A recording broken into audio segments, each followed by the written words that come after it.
हिंदपीढ़ी से गायब हुई लड़कियां मिल गई हैं और ये अच्छी खबर होनी चाहिए रांची पुलिस की। रांची पुलिस ने जबरदस्त काम किया, जबरदस्त।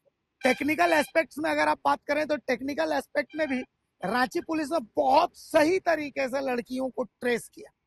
इस पूरे मामले का खुलासा हुआ और रांची एसएसपी ने आज प्रेस कॉन्फ्रेंस कर इस पूरे मामले में किस तरीके से पुलिस आगे बढ़ी, लड़कियों को कैसे बरामद किए, तमाम चीजें रांची पुलिस ने आज बताया, रांची एसएसपी ने बताया। एक एसआईटी बनी, इस एसआईटी में जो हेड थे वो थे सिटी एसपी, और सिटी एसपी ने गजब काम किया। सिटी एसपी की ने पूरा डायरेक्शन दिया कि ऐसे ऐसे ऐसे काम करना। आपको आज हम बताने वाले हैं इनसाइड स्टोरी कि रांची पुलिस ने कैसे काम किया। और सबसे गजब बात है कि कल से लेके अभी तक मेरे पास कम से कम 20 कॉल है। कुछ लोगों को इस बात की टेंशन थी कि जो लड़के पकड़े गए कहीं वो काफिर तो नहीं है। अरे भाई नहीं, आप ही के कौम के हैं तो टेंशन मत लीजिए, ठीक है। मजाक की बात है, सही में बहुत लोगों ने मुझे फोन किया, उनको यही डर था कि ये लड़के हिंदू तो नहीं है। तो लड़के हिंदू नहीं है तभी लड़के मुस्लिम है, इसीलिए उसकी दिक्कत नहीं। अब मैं आपको जो बताने वाला हूँ वो आप सुनिएगा, लेकिन उससे पहले रांची एसएसपी इस मामले का खुलासा कैसे हुआ वो बता रहे हैं। एक बार रांची एसएसपी को सुनिए। पूरा प्रेस कॉन्फ्रेंस करके उन्होंने बताया कि इस मामले का खुलासा उन्होंने किया कैसे। इतना पॉलिटिकल प्रेशर, लोगों का प्रेशर के बीच में जो चीज अच्छी उसकी तारीफ होनी चाहिए। और आज का दिन रांची पुलिस का दिन है, रांची पुलिस की तारीफ बनती है, एसएसपी सिटी एसपी दोनों की तारीफ बनती है। जिले के एक व्यक्ति के द्वारा सूचना दी गई कि उनकी दोनों लड़कियों का अपहरण हो गया है। उन्होंने बताया कि वे जो है कांटा टोली में मंगल टावर है वहाँ आधार कार्ड सुधरवाने के निकली थी, पर रास्ते में से उस लड़की का फोन आया और फोन में उसने बताया कि उससे ऑटो वाला उनके साथ जबरदस्ती कर रहा है और उन्हें किडनैपिंग करके ले जाया जा रहा है। दोबारा भी जो उनका ऑडियो आया उसमें था कि वो किसी जंगल में फंसी हुई है और वहाँ से उन्हें ट्रक का लाइट दिख रहा है। इस तरह की बातें आई जो बिल्कुल अपहरण की कहानी को बता रहा था।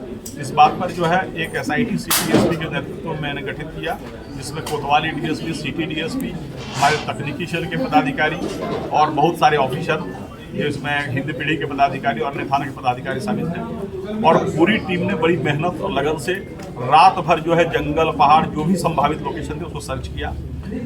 इस सर्च के दौरान जो भी इनपुट था उसके आधार पर किया गया, लेकिन जो निष्कर्ष है वो फलाफल हम लोग का शून्य रहा। फिर जब हम लोग जो है अनुसंधान करना शुरू किए और हमारी टीम ने काफ़ी दक्षता से सिटी एसपी के नेतृत्व में इस कांड का अनुसंधान किया, और जब अनुसंधान में बातें परत दर परत खुली तो लगा कि अपहरण की बात सही नहीं है संभवतः। उसके बाद जब हम लोगों ने इन्वेस्टिगेशन किया पता चला कि ये लड़कियां जो है जब घर से निकली हैं तो किसी ऑटो का यूज नहीं किए हैं।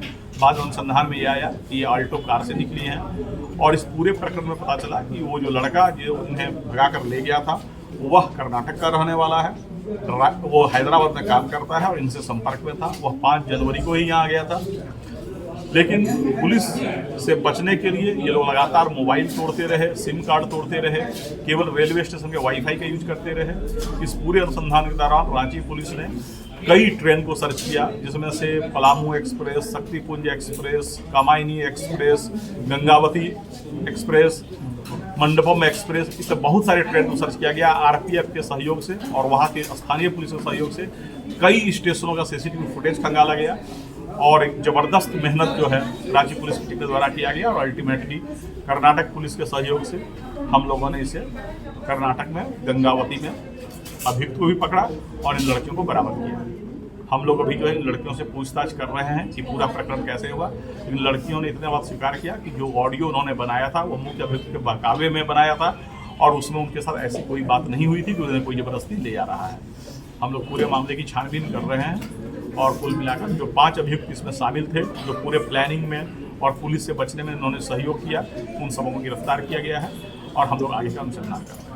जो है वो कर्नाटक के रायचूर जिले का है, जो मुख्य अभियुक्त है मोहम्मद इस्माइल। इसके अलावा हिंदपीढ़ी के 2 अभियुक्त हैं। इसके अलावा एक चित्रपुर का अभियुक्त है और एक गढ़वा नगर उटारी का अभियुक्त है। तो जैसे लास्ट लोकेशन ओरमांझी था, ओरमांझी के बाद ये लोग इसी अल्टो कार से कि जो अब अनुसंधान से क्लियर हुआ है, ऑटो से कहीं नहीं गए थे, ये अल्टो कार से निकले थे। और पूरे अनुसंधान से यह क्लियर हुआ कि यहाँ से चित्रपुर से फिर कोडरमा से गया से दुधी से बनारस से नागपुर से गंगावती कर्नाटक जा रहे थे। सर लड़कियां जब अपने मन से निकली तो आखिर किडनैपिंग का शक क्यों किया गया? नहीं, अभी जो है लड़कियां मन से निकली है या वो किसी दुष्प्रभाव में बोल रही हैं, जब तक लड़कियों को हम लोग काउंसलिंग करके उन्हें परफेक्ट नॉर्मल कंडीशन में नहीं ले आए तब तक कुछ भी कहना प्रीमेच्योर होगा। और दूसरी बात है कि जिस तरीके से पूरे प्रकरण को रचा गया, झूठी बातें फैलाई गई, लड़कियों को लगातार उनके गार्जियन के कस्टडी से बाहर ले जाके लगातार ट्रेन पर ट्रैवल कराया गया, ये अपहरण की ही बात है। हाँ, माननीय मुख्यमंत्री का शुरू से निर्देश था कि इस कांड को उच्च प्राथमिकता दी जाए और किसी भी तरीके से सबसे पहले लड़कियों को बरामद किया जाए। और माननीय मुख्यमंत्री के निर्देश के आलोक में ही मैंने एसआईटी का गठन किया था और एसआईटी ने काफी अच्छा काम किया। अब हम आपको बताते हैं कि ये खुलासा हुआ कैसे। देखिए, इस घटना में एक एसआईटी बनी। इस एसआईटी की अध्यक्षता की सिटी एसपी रांची ने। अब एसआईटी में अलग अलग बिंदुओं पर जांच हुई तो पता चला कि ये लड़कियां जो है मंगल टावर के पास से ऑल्टो कार में एक लड़के के साथ बूटी मोड़ गई, वहां से ओरमांझी गई, वहां से सिकिदरी गई और उसके बाद वहां से चितौरपुर पहुंची। वहां चितरपुर से ये कोडरमा गई, कोडरमा से ये बनारस गई और वहां से ट्रेन से ये लोग कर्नाटक चली गई। इसके बाद पुलिस एसएसपी ने कर्नाटक के एडीजी से बात की और एसपी कोप्पल जिला है, कोप्पल के एसपी से बात की। इनसे इन्होंने सहयोग मांगा। उसके बाद सहयोग मिला, वहां से दोनों लड़कियों को बरामद कर लिया गया और जो मेन आरोपी है उसको भी पकड़ लिया गया। सभी को हवाई जहाज से रांची लाया गया। सभी से पूछताछ करने पर बताया गया कि ये लोग पहले से जान पहचान वाले हैं। बड़ी जो बहन है रहनुमा परवीन और एक लड़का जो पकड़ा गया इस्माइल, जो कि रायचूर कर्नाटक का है। इन दोनों के बीच प्रेम प्रसंग का मामला है और जो छोटी बहन है वो दोनों की मदद के लिए साथ में भाग गई। इन दोनों लड़कियों से जब पूछताछ किया गया तो हालांकि वो बता तो नहीं पा रही है कि भाई इनके ऊपर कोई प्रेशर था या क्या था, ये भागी क्यों थी, लेकिन ये जरूर है कि ये घर से इन लड़कों के बहकावे में ही निकली थी। इस कांड में अभी आगे भी जो है वो चल रहा है।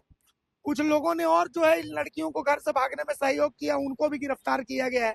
न्यायिक हिरासत में उनको भी भेजा गया है। इसमें मोहम्मद इस्माइल जो है उसको वो ही पूरा प्लान उसी का था। अब गजब बात ये देखिए कि ये कितनी शातिर है ये लोग।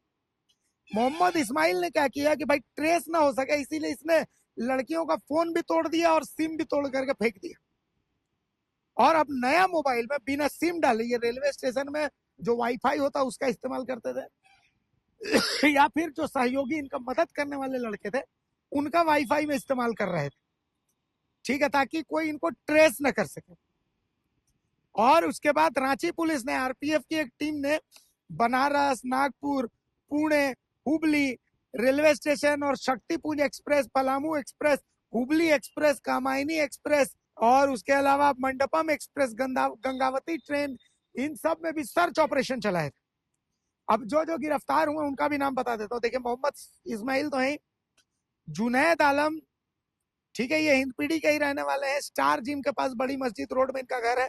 मजहर आलम उर्फ हड़बड़, इनको भी पकड़ा है। ये रामगढ़ के रहने वाले हैं, चितरपुर गोला में इन्होंने मदद की थी इन लोगों की। इसके अलावा इमरान खान गढ़वा के रहने वाले हैं, नगर उटारी के, जिन्होंने मदद की थी इनकी। इसके अलावा कासिद फिरोज जो कि हिंदपीढ़ी के रहने वाले, इनको भी अरेस्ट किया गया है। और इसमें पुलिस को जो जो मिला है वो भी बता देता हूँ। एक ऑल्टो मिली है, एक स्कूटी मिली है, 5 मोबाइल मिले हैं और जाली और ओरिजिनल आधार कार्ड भी मिले। तो आप समझ लीजिए कि ये बच्चियां और ये लड़के कितने शातिर थे। आप समझिए कि ट्रेस ना हो पाए, पूरा मोबाइल तोड़ दिया और आधार कार्ड भी फर्जी बनवा लिया इन्होंने। इसीलिए इनको कहा जाता है जेन जेड जनरेशन। मोहब्बत की बात है, प्यार जो ना करवाए भाई। लेकिन कुल मिलाकर के आज तारीफ रांची पुलिस की होनी चाहिए। आज का दिन रांची पुलिस के नाम, शाबाश रांची पुलिस।